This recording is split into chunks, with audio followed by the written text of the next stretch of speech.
Good morning students, मैं हूं आपका class teacher Vivek Mewada, Emmanuel senior secondary school Tonk. बेटा, हमने प्रीवियस क्लासेस में अभी तक पढ़ा था कि अबव 90 डिग्री के एंगल्स को कैसे सोल्व किया जाता है। तो मैंने इसके लिए आपको होमवर्क में दिया था क्वेश्चन नंबर 6 to 10 के जो क्वेश्चन थे आपने वो करे होंगे, आप मुझे सेंड करोगे। कुछ स्टूडेंट्स अभी भी ऐसे हैं जिन्होंने अभी तक क्वेरी ग्रुप में ऐड नहीं हुए हैं, तो प्लीज जिसके पास मैथमेटिक्स सब्जेक्ट हो वो मुझे कांटेक्ट करे इस नंबर पे, तो मैं आपको क्वेरी ग्रुप पे ऐड करूंगा। क्योंकि बच्चे आगे बढ़ के बताएंगे कि सर हमारे पास मैथमेटिक्स सब्जेक्ट है, तो मैं उसी को ऐड कर पाऊंगा, अन्यथा नहीं। तो 3.2 एक्सरसाइज के अंदर मैंने आपको पढ़ाया था अबव 90 डिग्री वाले एंगल।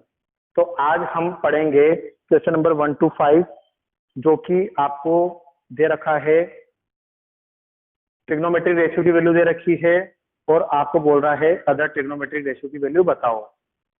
तो देखिए, एक क्वेश्चन को समझ लीजिए अच्छे से। एक क्वेश्चन अगर आपको समझ में आ गया तो यूं समझ लीजिए बेटा कि आपको 1 से लेकर 5 तक के सारे क्वेश्चन समझ में आ गए। एक क्वेश्चन को अच्छे से समझोगे तो बाकी के 4 क्वेश्चन आसानी से सोल्व हो जाएंगे। फिर उसके बाद 6 से लेकर 10 तक के जो क्वेश्चन थे वो मैं आपको प्रीवियस क्लासेस में पढ़ा चुका हूँ। आप यूं मत सोचिएगा कि सर ने हमको 3.1 नहीं कराई है।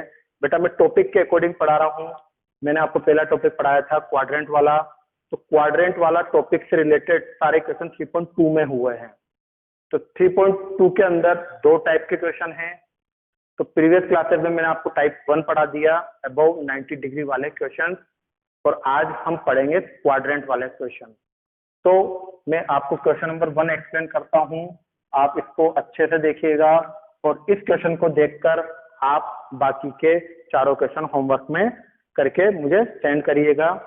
सिंपल सा कॉन्सेप्ट है, 10th क्लासेस में पढ़ के आ चुके हैं। आपको cos x की वैल्यू दे रखी है -12, फिर कोमा लगा के दे रखा है x lies in third quadrant, x lies in third quadrant, और बोला है फाइंड अदर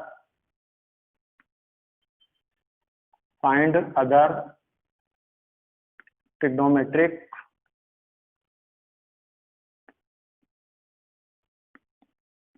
रेशियो। तो अदर 5 ट्रिग्नोमेट्रिक रेशियो की वैल्यू बताओ। तो ये चीज अपन ने 10th क्लास में भी पढ़ी है, लेकिन बस यहाँ पर एक चीज एक्स्ट्रा आ गई, x lies in third quadrant.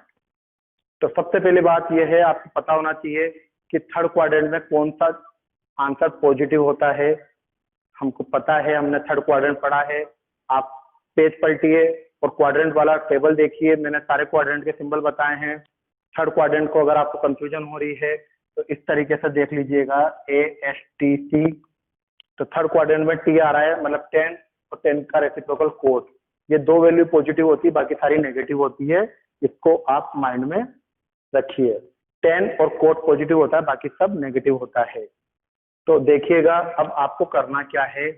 आपने 10th क्लासेस में पढ़ा था, ये वाला लॉजिक आपने पढ़ा था, पंडित बद्री प्रसाद अपॉन हर हर बोले, ये वाला टॉपिक आपने पढ़ा है। तो यहाँ पर अब आप देखिए, फर्स्ट वाला साइन होता था और सेकंड वाला कोस होता है।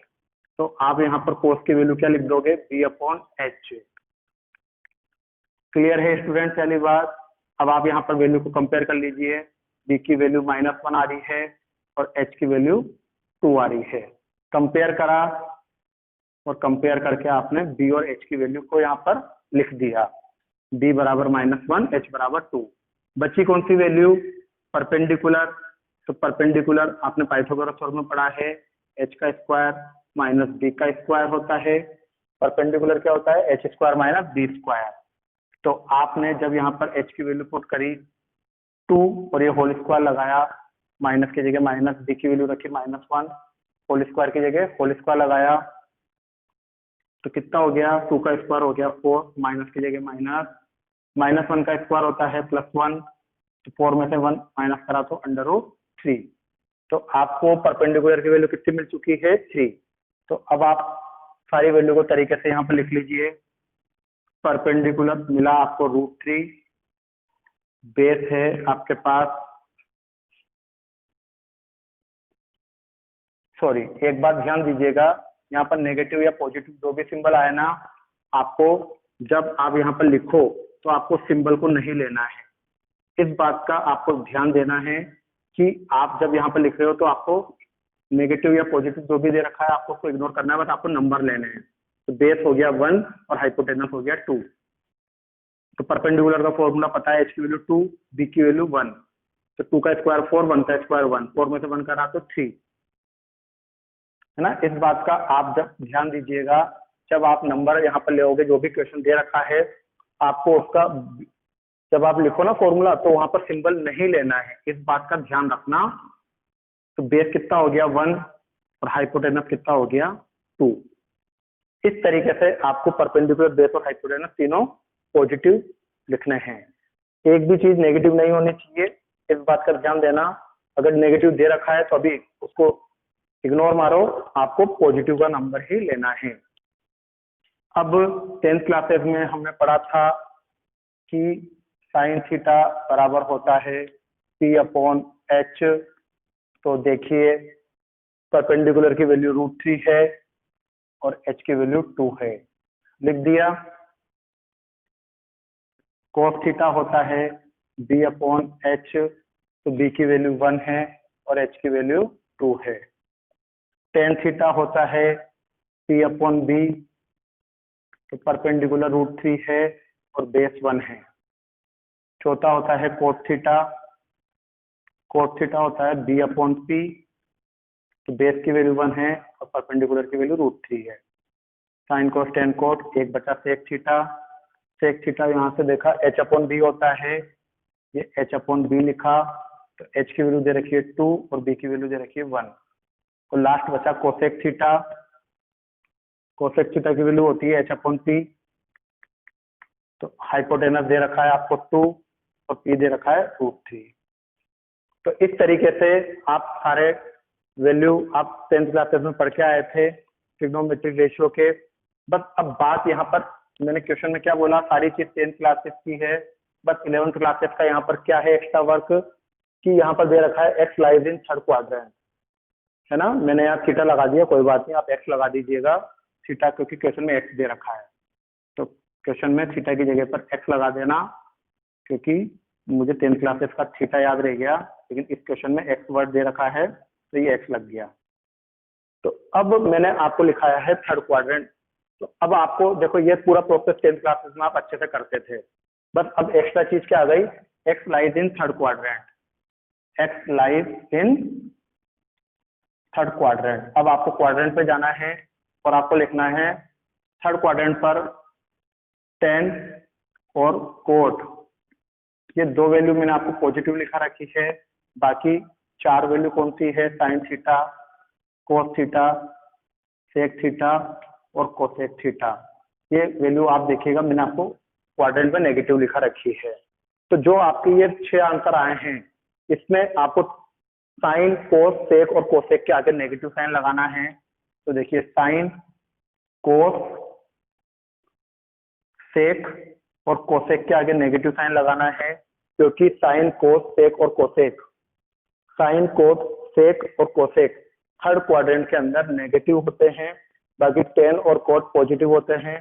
तो टेन और कोट की वैल्यू को पॉजिटिव रहने दीजिएगा। तो इस तरीके से आपने थर्ड क्वाड्रेंट के बाकी सभी आंसर फाइंड कर लिए हैं। तो क्वाड्रेंट का क्वेश्चन आपके यहीं तक ही है, 3.2 तक। तो आपको जितने भी क्वाड्रेंट के क्वेश्चन जो मैंने आपको पढ़ाए थे वो सारे क्वेश्चन 3.2 में हैं।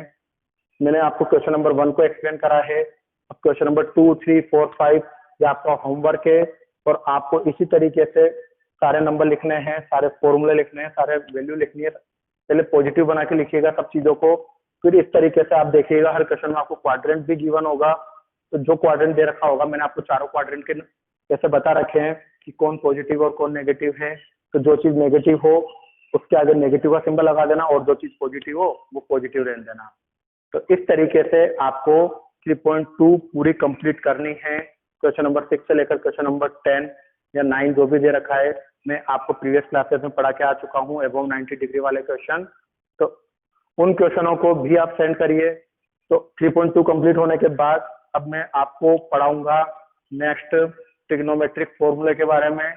इस ट्रिग्नोमेट्रिक फॉर्मूलों से आप 3.3 को सोल्व कर पाओगे। तो बेटा मैं पहले 3.2 पढ़ा रहा हूँ, 3.3 पढ़ा रहा हूँ, 3.1 तो एक दिन का एक छोटा सा टॉपिक है, वो उसको अपन उठा लेंगे। बस उसको पाई को रेडियन में लिखना है और रेडियन को पाई में लिखना है। ये छोटा सा कंसेप्ट है 3.1, तो इसको मैं सब कुछ खत्म होने के बाद पढ़ाऊंगा।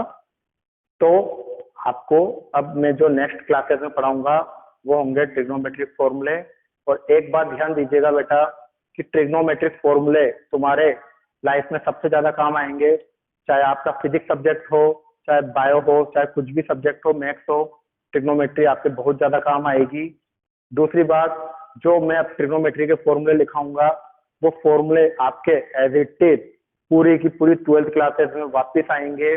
और अगर आपने ट्रिग्नोमेट्री फॉर्मूले नहीं पढ़े तो आपकी 12th क्लास में यूं मान लीजिए आप 80 नंबर का पेपर होगा तो 30-35 नंबर का तो ट्रिग्नोमेट्री वाला पोर्शन ही दे रखा है। तो इस बात को अपने सीनियर से पूछ लीजिएगा आप कि ट्रिग्नोमेट्री कितनी इंपॉर्टेंट है 12th क्लासेस के लिए। तो नेक्स्ट जो डे होगा उसमें आपको मैं ट्रिग्नोमेट्री फॉर्मूले बताऊंगा। बस ट्रिग्नोमेट्री फॉर्मूले उनको लर्न करिएगा, उनको अच्छे से याद करिएगा, फिर उसके बाद हम उससे रिलेटेड क्वेश्चन करेंगे जो कि 3.3 में हमको गिवन है। ओके, गुड बाय स्टूडेंट्स, आज के लिए बस इतना ही। Have a nice day.